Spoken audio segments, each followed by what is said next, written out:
वो कर लिया था, जिसमें इस अध्याय में 46 श्लोक हैं, 46 वर्सेस हैं और ज़्यादातर श्लोक जो है वह अर्जुन ने बोले हैं और अर्जुन के अंदर विषाद है, शोक है, इसलिए इस अध्याय का नाम संस्कृत में है अर्जुन विषाद योग।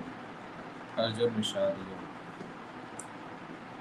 तो इसमें हमने देखा कि कैसे अर्जुन ने अलग अलग कारण बताए हैं युद्ध ना लड़ने के, और वो पूर्ण रूप से मोहग्रस्त शोकग्रस्त होकर के अपनी अनिच्छा को प्रकट कर रहे हैं कि मुझसे युद्ध नहीं हो पाएगा, कि उस राज्य का प्राप्त करने का क्या लाभ, जिसमें सारे रिश्तेदार जितने बंधु हैं रिश्तेदार हैं वो सभी मारे जाएंगे, ऐसे राज्य का प्राप्त करने कोई लाभ नहीं है। और इतना जो पाप होगा, इन पाप का जो भागीदार है वो कौन बनेगा, और जितने क्षत्रिय हैं वो सारे क्षत्रिय अगर समाप्त हो जाएंगे तो फिर धर्म की रक्षा कैसे होगी, और जो धार्मिक गतिविधियां हैं अगर धर्म की रक्षा नहीं हुई, धार्मिक गतिविधियां सारी बंद हो जाएंगी। तो इस प्रकार से भविष्य की चिंता करते हुए उन्होंने भगवान को कह दिया कि अब मुझसे युद्ध नहीं होगा, मैं युद्ध नहीं लड़ सकता। ये हमने पिछले क्लास में चर्चा कर लिया था। अब हम आते हैं दूसरे अध्याय पे। दूसरा अध्याय जो है पूरे भगवद गीता का सबसे महत्वपूर्ण अध्याय बतलाया गया है दूसरे अध्याय को, और इस अध्याय का नाम ही है गीता का सार। पूरे भगवद गीता में जितने भी तथ्य हैं, जितने भी फैक्ट्स हैं, जितने भी कॉन्सेप्ट्स हैं, वो सारे कॉन्सेप्ट्स जो है आपको भगवद गीता के दूसरे अध्याय में प्राप्त होगा। इसमें कर्मकांड, कर्मयोग, सांख्य योग, अष्टांग योग, ज्ञान योग, फिर भक्ति योग, जितना भी है सब इसमें ग्लिम्सेस के रूप में, संक्षिप्त रूप में बतलाया गया है। इसलिए अध्याय का नाम है क्या? गीता का सार। तो आज हम इस अध्याय पे डिस्कशन प्रारंभ करेंगे। पहले श्लोक का उच्चारण करते हैं। पहला श्लोक है, आपके पास भगवद गीता है तो अपनी अपनी गीता आप खोल सकते हैं। दूसरे अध्याय का पहला श्लोक। संजय उवाच तं तथा कृपयाविष्टम् अश्रुपूर्णाकुलेक्षणं विषीदन्तम् इदं वाक्यम् उवाच मधुसूदनः। तो ये श्लोक संजय कह रहे हैं। संजय अभी धृतराष्ट्र को सारा वृत्तांत बता रहे हैं कि युद्ध भूमि में क्या चल रहा है। संजय कैसे बोल पा रहे हैं? क्योंकि संजय को व्यासदेव जी की कृपा से एक ऐसी दृष्टि प्राप्त है, जो दूर में कोई भी घटना घट रही है तो उसको वह देख सकते हैं। जैसे टेलीविज़न होता है, रिले करता है, उसी प्रकार से उस समय हम समझ सकते हैं कि संजय के पास ये शक्ति थी व्यासदेव जी के द्वारा, युद्ध भूमि में जो घटना घट रही है वो उसको देख पा रहे हैं, और देख करके वह धृतराष्ट्र को बतला रहे हैं। तो इस श्लोक में संजय क्या कह रहे हैं? तम तथा कृपया आविष्टम। कृपया, कृपा, कृपा शब्द से मतलब कृपया, कृपया आप आगे चलिए, कृपया बैठ जाइए। कृपया शब्द का मूल शब्द क्या है? कृपा, या हिंदी में इसको बोले तो दया। दया करके बैठ जाइए, दया करके खड़े हो जाइए।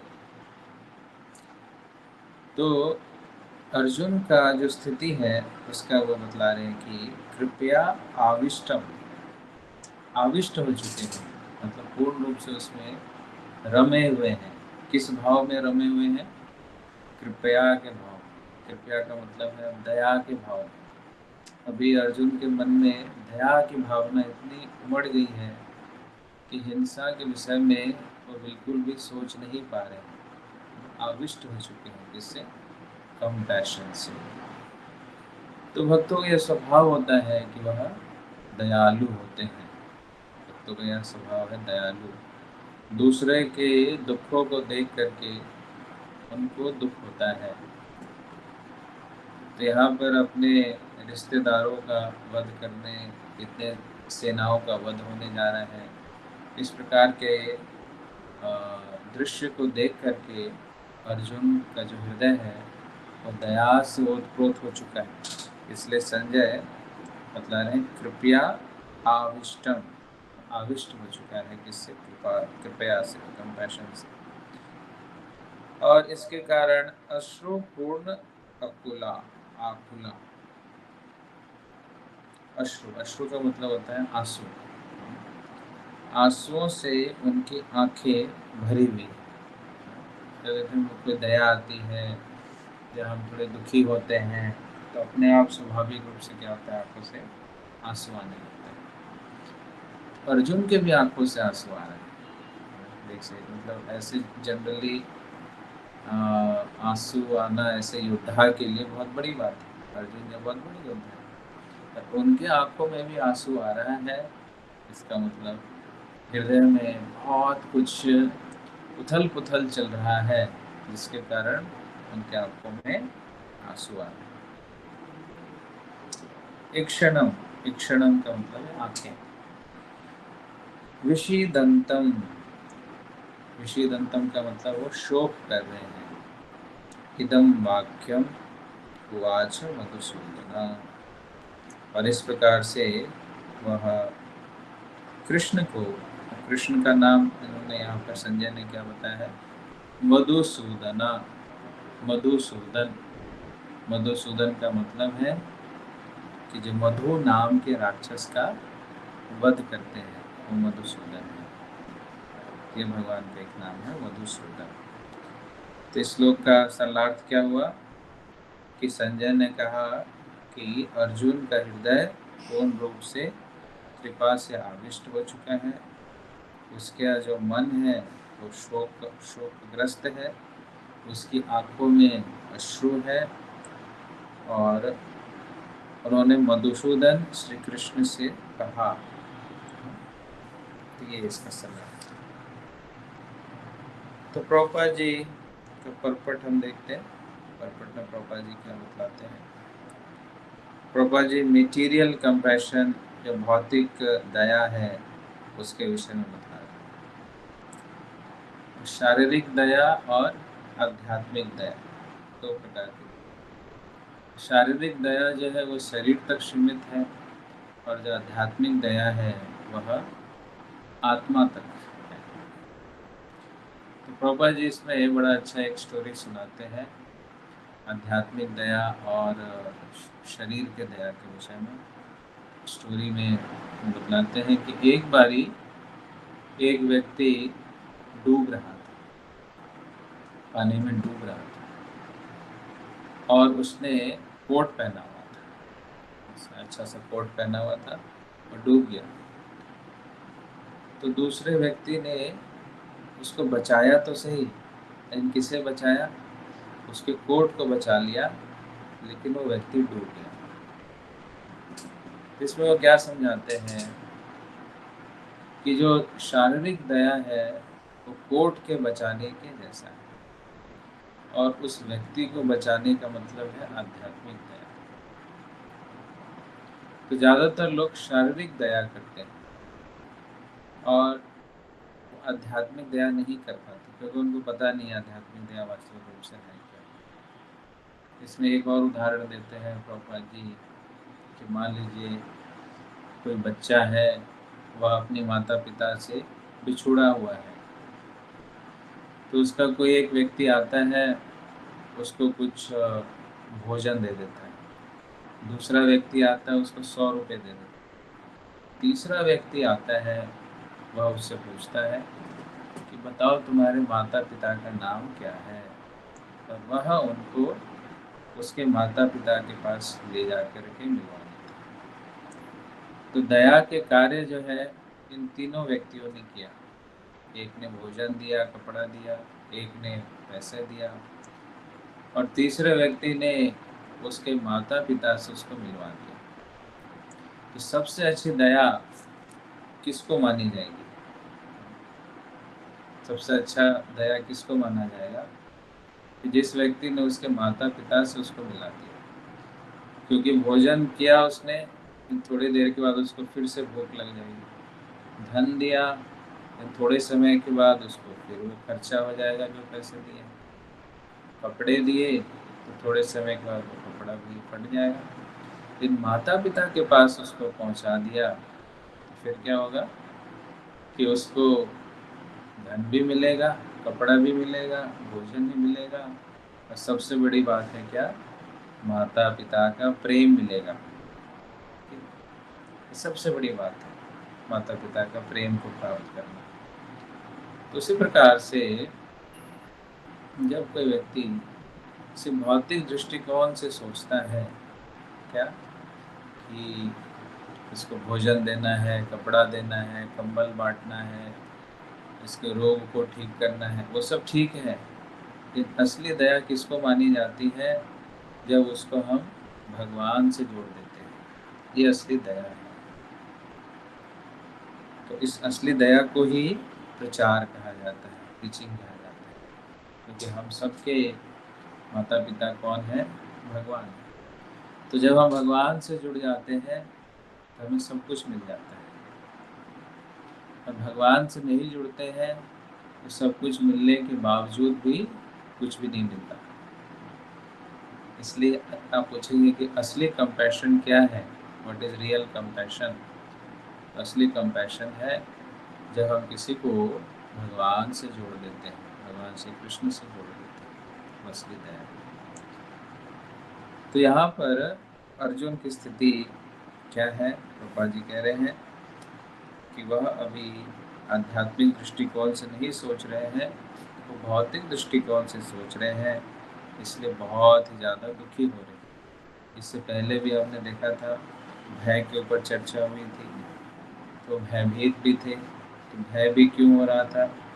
क्योंकि वो भौतिक दृष्टिकोण से देख रहे। तो भौतिक दृष्टिकोण से हमें भय प्राप्त होता है, हमें दुख प्राप्त होता है, शोक प्राप्त होता है। इसलिए भगवान श्री कृष्ण इनको गीता का ज्ञान दे करके इनके भौतिक दृष्टिकोण को हटा करके आध्यात्मिक दृष्टिकोण में इनको स्थित करेंगे।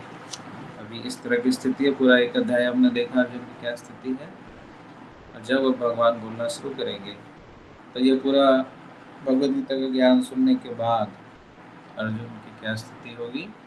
नष्ट मोहा स्मृतिर्लब्ध्वा गत संदेहा, मोह समाप्त हो गया, स्मृति की प्राप्ति होगी, मेरा जो संदेह है वो समाप्त हो गया। करिष्ये वचनम तव, कि आप जैसा मुझे बतलाएंगे वैसा ही करूँगा। तो जब हमें आध्यात्मिक दृष्टिकोण मिलता है तब हम भौतिक दृष्टिकोण से भौतिक जो दुख है, भौतिक जो भय है, भौतिक जो चिंताएं हैं, उससे मुक्त हो जाते हैं। तभी अर्जुन हम सबको सिखला रहे हैं कि जब हम भौतिकता में लिप्त होते हैं, भौतिक दृष्टिकोण से सोचते हैं, तो कितना हमें कष्ट झेलना पड़ता है। इन जैसे आध्यात्मिक दृष्टिकोण से हम सोचना शुरू करते हैं, वैसे ही इन कष्टों से हम मुक्त हो जाते हैं। तो ये पहला श्लोक था दूसरे अध्याय का। अब आते हैं दूसरे श्लोक में। इस श्लोक के ऊपर जो हमने चर्चा की है उस पर किसी कोई प्रश्न है तो पूछ सकता है, अनम्यूट करके पूछ सकता है। कोई प्रश्न नहीं है तो फिर हम आगे बढ़ेंगे।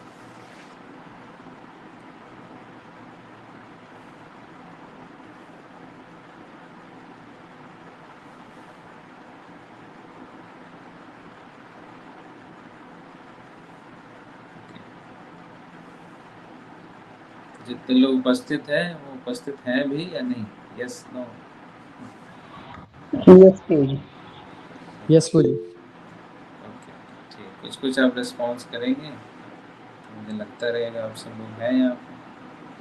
तब दूसरे श्लोक पे आइए। दूसरा श्लोक है श्री भगवानुवाच कुतस्त्वाकश्मलमिदं विषमे समुपस्थितम् अनार्यम् अजुष्टम् औश्वर्यम् अकीर्तिं करम अर्जुन। तो पूरा एक अध्याय बीत गया। उसके बाद भगवान ने बोलना शुरू किया। चलिए हम देखते हैं कैसे भगवान कितने धैर्य के साथ अपने भक्तों की बात को सुनते हैं। कई बार हमें लगता है हम बोल रहे हैं, भगवान सुन भी रहे हैं कि नहीं, भगवान सुनते भी हैं कि नहीं सुनते। लेकिन ऐसा नहीं है। भगवान चाहते हैं कि आप खुल के बोलो, बीच में इंटरप्ट नहीं करते। उनका यह स्वभाव नहीं है इंटरप्ट नहीं करते। मन में जो बात है, मन की बात आप खुल के कीजिए। तो अर्जुन ने अपनी मन की बात जो भी उनके मन में थी, उन्होंने बहुत ही स्पष्ट रूप से बतला दिया। अब भगवान ने बोलना शुरू किया। भगवान के शब्द कैसे हैं? कुतस्त्वा, कुतः मतलब कहाँ से, त्वा त्वा मतलब तुमने, कश्मलम मलम, कह मलम, इसके शब्द को आप वो करेंगे तो ये आएगा मलम। मलम का मतलब है गंदगी। तो ये मलम कहाँ से आ गया? कुतः त्वा मतलब कहाँ से ये गंदगी तुम्हारे अंदर आ रहा है? दिस, ये गंदगी, इदम विश्व में समुपस्थितम। अब ये जो ऐसी घड़ी है, इस घड़ी में तो भाई युद्ध करना है। युद्ध की स्थिति में तुम इस प्रकार की बातें कर रहे हो, और ये जो बातें हैं वो तुम्हें शोभा नहीं देता। ये बातें किसको शोभा देती है? जो कि अनार्य है। आर्य, आर्य का मतलब है कि जो सिविलाइज्ड लोग हैं, सभ्य लोग हैं, वो लोग ऐसी बातें नहीं करते। तुम्हारी बातें तो ऐसी लग रही है जैसे कोई असभ्य व्यक्ति बोल रहा है। और अनार्य, अनार्य जुष्टम, जो अनार्य लोग होते हैं वो ऐसे बोलते हैं। और ऐसे बोलने से और इस प्रकार के पथ पे चलने से तुम्हें क्या प्राप्त होगा अर्जुन? अस्वर्गम। स्वर्ग होता है ऊपर के लोग, और अस्वर्ग मतलब नीचे के। तो निम्न गति, ये अच्छी गति नहीं होगी जिस प्रकार से तुम कह रहे हो, इस प्रकार का तुम्हारा कथन है, इस पे तुम चलोगे तो निम्न गति को प्राप्त करोगे। अनार्यम, अजुष्टम, अकीर्तिकरम, और या तुम्हें क्या देगा? अकीर्ति। कीर्ति का मतलब होता है यश, अकीर्ति का मतलब है अपयश। तो देखिए भगवान ने जैसे ही बोलना शुरू किया, अर्जुन का जो वचन है उसको किस प्रकार से उन्होंने बताया कि कैसे वो गलत है। कह रही है तुम बातें बोल रहे हो क्या मल मल मतलब गंदगी है, कहाँ से तुम्हें शोभा नहीं देता है इस प्रकार की बातें। क्योंकि इस प्रकार की बातें कौन कर रहा है? करता है जो अनार्य है। और ऐसी बातें करने से तुम्हें क्या प्राप्त होगा? अच्छी गति प्राप्त नहीं होगी, अस्वर्गम, अकीर्तिम, अपयश की प्राप्ति। ये भगवान ने बोला। तो प्रभुपाद जी परपट में भगवान शब्द का उल्लेख करें। कृष्ण ने बोलना शुरू किया, लेकिन व्यासदेव जी ने श्री भगवान कहा।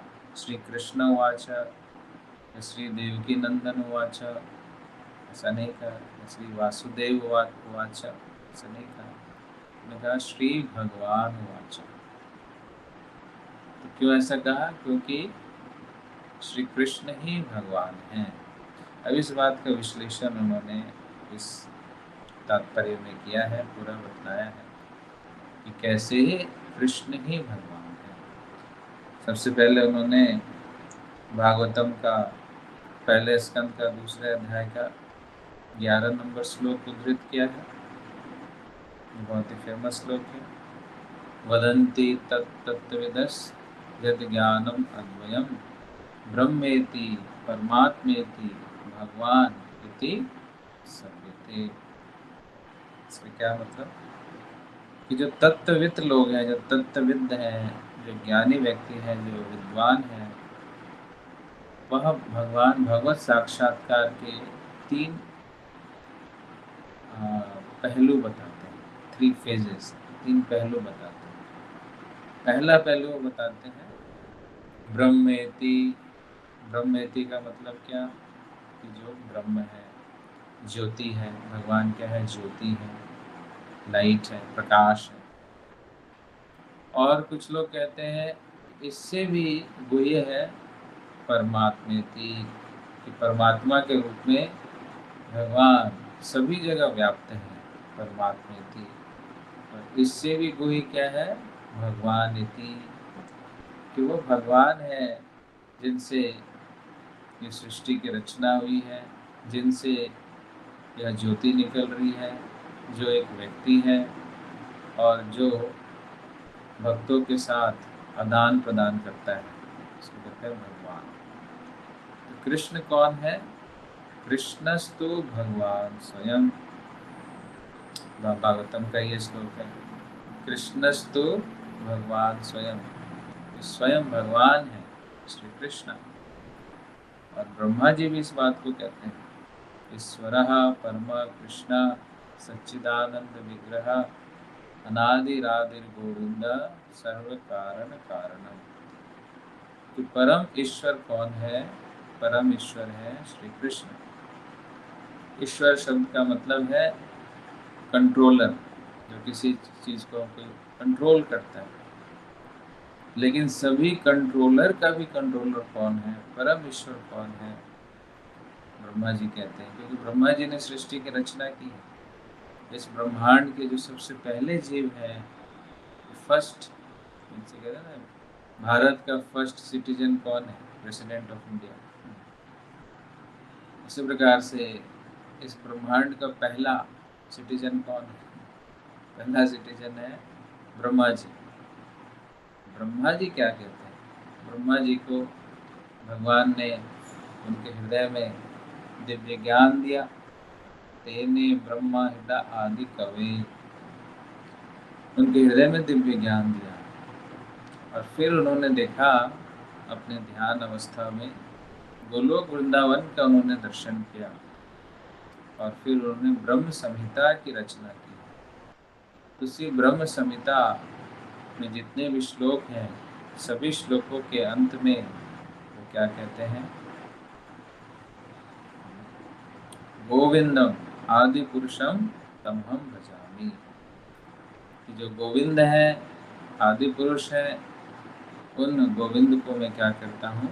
भजामि, मैं भजन करता हूँ, प्रणाम करता हूँ, उनकी सेवा करता हूँ। तो जब ब्रह्मा जी कह रहे हैं कि श्री कृष्ण ही भगवान है, श्रीमद् भागवतम कहती है कृष्णस्तु भगवान स्वयं।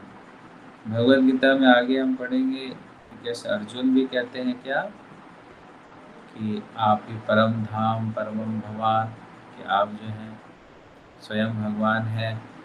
ये मैं नहीं कहता हूँ, कौन कहते हैं? असित, देवल, व्यास, असित है वो भी कहते हैं, देवल है वो भी कहते हैं, नारद जी हैं वो भी कहते हैं, व्यासदेव जी है वो भी कहते हैं, सभी कहते हैं।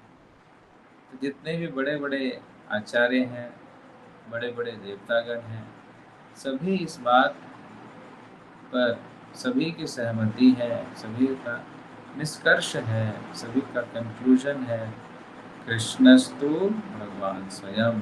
कृष्ण ही परम परमेश्वर, भगवान कौन है? श्री कृष्ण। तो इसमें किसी प्रकार का अब कोई माने या ना माने, लोग मानते नहीं। मैं नहीं मानता भगवान को कि कृष्ण ही भगवान है, ये लोग नहीं मानते। माने ना ना माने, कोई बोले कि मैं तो सूर्य को नहीं मानता। मान लो कोई व्यक्ति अपने आप को कमरे में बंद करके रखे और कहे नहीं नहीं मैं सूर्य को नहीं, सूर्य कहाँ है, दिखाओ कहाँ सूर्य है, सूर्य तो कहीं दिखलाई नहीं देता। लेकिन वह कमरा खोल करके जैसे ही बाहर जाएगा तो उसको क्या दिखलाई देगा, सूर्य। इस प्रकार से अपनी कल्पना से, अपनी कपोल कल्पना से जब हम बाहर निकलेंगे तभी हम भगवान को देख सकते हैं। बिना अपनी कल्पना से बाहर निकले, मेंटल स्पेकुलेशन से बाहर निकले, हम भगवान को दर्शन नहीं कर सकते, नहीं देख सकते। तो ये है कि अपनी जो हमारी अनुमान है, जो हमारा प्रत्यक्ष प्रमाण है, जो हमारा अपना अनुभव है, उसके आधार पे हम भगवान को नहीं समझ सकते। उससे बाहर निकलना पड़ेगा, उसके बियॉन्ड जाना पड़ेगा, तब जाकर के भगवान की उपस्थिति को हम समझ सकते हैं। तो जो बड़े बड़े लोग हैं, जो बड़े बड़े आचार्य हैं, सभी इस बात की पुष्टि करते हैं, क्या, कृष्णस्तु भगवान स्वयं। उसके बाद अच्छा ऐश्वर्य है, अच्छा ऐश्वर्य की भी चर्चा करते हैं कि भगवान शब्द का मतलब क्या है। भगवान शब्द का मतलब है जिनके पास षड ऐश्वर्य है। षड ऐश्वर्य, षड ऐश्वर्य पूर्ण वही भगवान श्री कृष्ण है। तो षड ऐश्वर्य के विषय में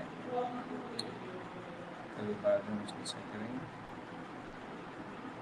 अब आते हैं हम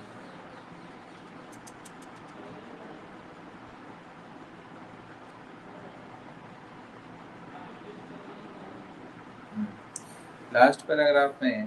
प्रभुपाद जी बतलाते हैं कि भगवान को भी आश्चर्य हो रहा है कि कुतः ये कैसे हो गया। मतलब कोई अच्छा लड़का होता है, वो कोई गलत काम करता है, बोलते हैं तो तुमसे ही उम्मीद नहीं करते हैं। तो कोई अच्छा है, वो चोरी करता है, तुम चोरी कर रहे हो, वाकई तो चोरी कर सकते, तुम चोरी कर रहे हो। या मान लो कोई क्लास में टॉप करता हो और उसके मार्क्स अच्छे नहीं आते हैं, फेल हो जाता है, तुमसे ये उम्मीद नहीं थी मुझे कि तुम फेल भी कर सकते हो।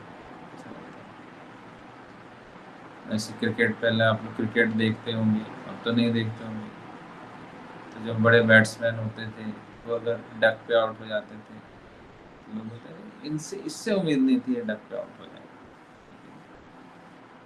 तो उसी प्रकार से जब अर्जुन की ये स्थिति को, इस स्थिति को भगवान ने देखा, क्योंकि वहाँ पे और भी लोग थे, युधिष्ठिर भी थे, भीम भी था, सब और भी पांडव थे, लेकिन किसी में इतनी ज़्यादा शोक की अवस्था नहीं। वो लोग तैयारी में थे कि अब तो युद्ध होना ही है, अब तो युद्ध करूँगा।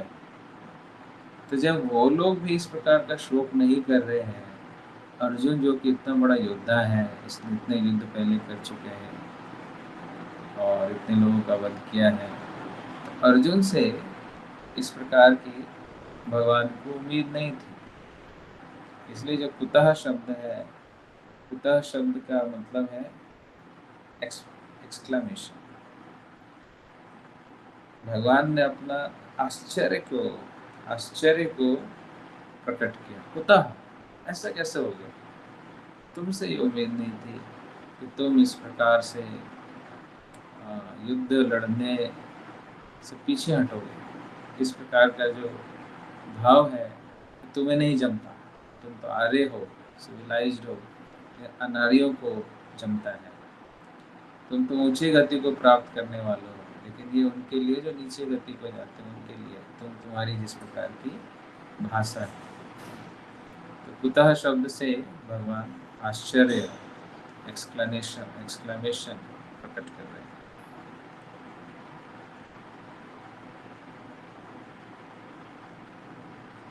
ठीक है, तो दूसरा श्लोक हमने चर्चा कर लिया। दूसरे श्लोक में किसी का प्रश्न है? प्रश्न नहीं है तो आप हैंड्स वो कर सकते हैं, ऐसा वाला sign. Okay, you can go ahead. या किसी को प्रश्न है तो हैंड रेज करेगा, इसका कोई प्रश्न नहीं है तो ये वाला साइन देगा।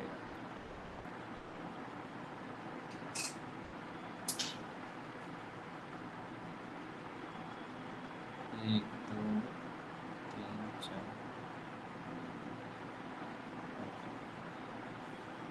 ठीक है, ज़्यादातर लोगों को क्लियर। Very good. अब आते हैं हम तीसरे श्लोक पर। तीसरा श्लोक का उच्चारण करेंगे। क्लैव्यं स्मगम पार्थ नैतत् त्वयि उपपद्यते क्षुद्रं हृदय दौर्बल्यं तप्त उत्तिष्ठ परन्तप। तो भगवान कह रहे हैं क्लैव्यम, क्लैव्य मतलब नपुंसकता। वो तो शूरवीर है, शूरवीर का उल्टा क्या है? नपुंसक। नपुंसक मतलब डरा हुआ, घबराया हुआ, वीक, कमजोर, तो नपुंसक। माँ स्म ये नहीं होना चाहिए, गम पार्थ। तो कह रहे पार्थ, यहाँ पर अर्जुन का एक नाम है क्या? पार्थ। पार्थ शब्द का मतलब क्या है? पार्थ शब्द का मतलब है जो कि पृथा के पुत्र हैं, वह है क्या? पार्थ। पृथा के पुत्र पार्थ। और जो पार्थ के सारथी बने हैं उनका नाम क्या पड़ गया? पार्थ सारथी। इसलिए भगवान श्री कृष्ण का एक नाम है क्या? पार्थ सारथी। और पृथा के पुत्र होने के कारण उनका नाम है क्या? पार्थ। तो कह रहे हैं कि हे पार्थ, कि तुम इस नपुंसकता को प्राप्त मत हो, ये तुम मत बन जाओ। त्वयि उपपद्यते क्षुद्रम हृदय दौर्बल्यम, ये जो तुम्हारे हृदय की दुर्बलता है, जो कि बहुत छोटी सी चीज़ है, इस छोटी सी चीज़ के लिए, इस छोटी सी दुर्बलता के चुंगल में मत आओ, तुम्हें ये शोभा नहीं देता है। ये छोटी सी दुर्बलता, ये जो ऐसा सोच है जिसमें तुम कहते हो कि तुम जो तो नहीं लड़ोगे, कि तुम्हें शोभा नहीं देता है, ये हृदय की दुर्बलता है, इसे मत अपनाओ। और इस हृदय की दुर्बलता के कारण तुम नपुंसकता को प्राप्त कर रहे हो, अपनी शूरता को समाप्त कर रहे हो। इसको मत अपनाओ, इसको छोड़ो। क्षुद्रम हृदय दौर्बल्यम त्यक्त्वा, त्यक्त्वा का मतलब क्या? छोड़ना। त्यक्त्वा शब्द का मतलब है छोड़ना। तो इसको छोड़ो। किसको छोड़ो? क्षुद्रम हृदय दौर्बल्यम। छोड़ करके क्या करो? उत्तिष्ठ, क्योंकि वो बैठे हुए थे, गांडीव को ऐसे पकड़ा था, वो गांडीव भी छूट गया, वो बैठ गए और ऐसे नतमस्तक होकर के उनकी आंखों से आंसू आ रहे हैं। तो भगवान कहते हैं कि उत्तिष्ठ, उठो, उत्तिष्ठ परंतप। अब विशेष शब्द यहाँ पे कह रहे हैं क्या? परंतप। परंतप का मतलब है जो अपने शत्रुओं का संहार करने वाला है, उसको परंतप कहते हैं। परंतप का मतलब जो शत्रु का नाश करता है, संहार करता है, जो उसको दंडित करता है। तो एक प्रकार से भगवान ने दो नाम यहाँ पे लिए। कौन कौन से नाम लिए अर्जुन के? एक नाम लिया पार्थ और दूसरा नाम लिया परंतप। दो नाम हो गए अर्जुन के यहाँ, पार्थ और परंतप। पार्थ किस लिए कहा? क्योंकि महारानी कुंती का पुत्र है, और महारानी कुंती कोई साधारण स्त्री नहीं है। उनका हृदय कितना विशाल है और उनका हृदय कितना मजबूत है। महारानी कुंती ने तो कितने कष्ट झेले हैं, कितने कष्टों को देखा है, फिर भी वो विचलित नहीं हुई। और उन्हीं के पुत्र हैं कौन? पार्थ। उन्हीं के पुत्र हैं पार्थ। पार्थ जो है वह विचलित हो रहे हैं, हृदय की दुर्बलता को प्राप्त कर रहे हैं, तो ये उनको शोभा नहीं दे रहा। अपने मम्मी का नाम खराब कर रहे हैं, तुम अपने माता पिता का नाम बदनाम कर रहे हो। तो विशेष रूप से इन्होंने उनकी माता का वर्णन किया। क्यों? कि माता जी बहुत ही शक्तिशाली हृदय की थी, और यहाँ पे हृदय, शुद्ध हृदय को प्रदर्शित कर रहे हैं अर्जुन।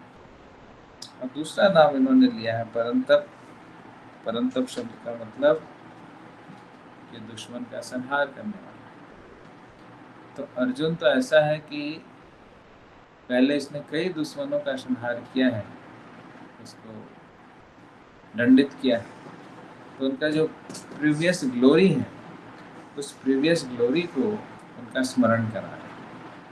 तो ये दो शब्द से भगवान प्रयास कर रहे हैं कि अर्जुन अपने हृदय की दुर्बलता से बाहर निकले, अपनी नपुंसकता से बाहर निकले।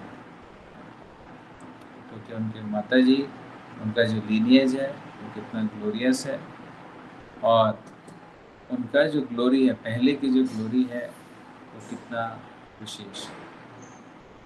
तो इस प्रकार से इन दो शब्दों के द्वारा अर्जुन का उत्साह को बढ़ाना चाहते हैं। तो ये हम देखते हैं कि हाउ टू डील, कि कोई व्यक्ति बहुत दुखी है, कोई व्यक्ति बहुत परेशान है, तो उसने भूतकाल में कोई अच्छा कार्य किया होगा, उसका स्मरण कराना चाहिए।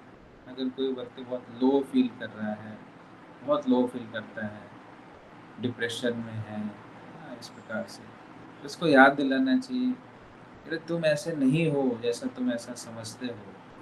तुमने पहले भी बहुत अच्छे अच्छे कार्य किए हैं, तुमने पहले देखो ये किया था, वो किया था, ये किया था। उससे क्या होगा? उसका जो आत्मविश्वास है वो बढ़ेगा। तो जब कोई लो है तो उस समय में उसका आत्मविश्वास को बढ़ाना चाहिए। और कोई बहुत हाई चल रहा है, हाई मतलब उसको बहुत अहंकार हो रहा है, प्रॉब्लम है, तो उसको उसकी कमियां भी उस समय बता करके उसको थोड़ा ग्राउंड पे भी ला सकते हैं। या देखो, तुम जो अभी इतना बन रहे हो ना, तुमने देखो पहले ये भी किया हुआ, तुम ही हो। तो उससे क्या होगा? तो फिर ग्राउंड पे आ जाता है। तो इस प्रकार से हमें व्यक्ति की मन स्थिति को देख करके उस हिसाब से शब्दों का चयन करना चाहिए। जैसे कि अभी भगवान ने जो दो शब्दों का चयन किया, कितना सोच समझ के किया। कभी इसकी मन स्थिति बहुत डिप्रेशन में है, बहुत चिंतित है, शोकग्रस्त है, आत्मविश्वास की पूरी कमी है, तो इससे इसको ऊपर उठाना है। इससे इसको ऊपर उठाने के लिए उन्होंने विशेष रूप से पार्थ और परंतप शब्द का उपयोग किया। इसके माध्यम से अर्जुन अपना जो पुराना आत्मविश्वास है, उस पुराने आत्मविश्वास को प्राप्त कर सके। तो ये दूसरे श्लोक में था। और इसका जो तात्पर्य है, तात्पर्य में भगवान क्षत्रिय का वो विश्लेषण कर रहे हैं कि अर्जुन जो है वो क्षत्रिय है, वो क्षत्रिय का बच्चा है। तो क्षत्रिय के बच्चे को क्षत्रिय धर्म का पालन करना चाहिए, ब्राह्मण का बच्चा नहीं। ब्राह्मण जो है वह इस प्रकार से सहन कर सकता है, लेकिन क्षत्रिय है वो अधर्म को सहन नहीं कर सकता। इसलिए उसको धर्म के पक्ष में युद्ध करना ही पड़ेगा, वो पीठ दिखा करके नहीं जा सकता, क्योंकि अर्जुन क्षत्रिय है। इस प्रकार से क्षत्रिय का जो कर्तव्य है उसको प्रभुपाद जी ने इस पर बताया। इस प्रकार से तीसरा श्लोक समाप्त हुआ। तो तीसरे श्लोक में किसी को प्रश्न है? प्रश्न नहीं है तो हम सब करेंगे। प्रश्न है तो हैंड सब करेंगे।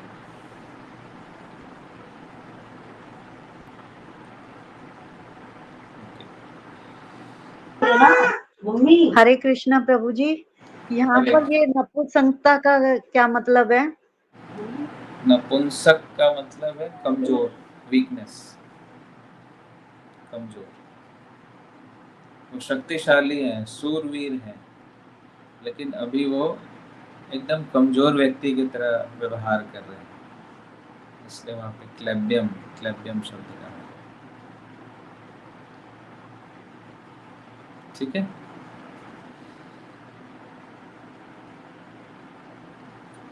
ओके। तो आज की कथा यहीं पे विराम करते हैं, 6:15 तक का। आप सबका बहुत बहुत धन्यवाद। श्री श्री राधा माधव जी की जय, श्री श्री गौरताई जी की जय, जगत कृष्ण प्रभुपाद महाराज की जय, गौर प्रेमानंदे। हरि हरि बोल।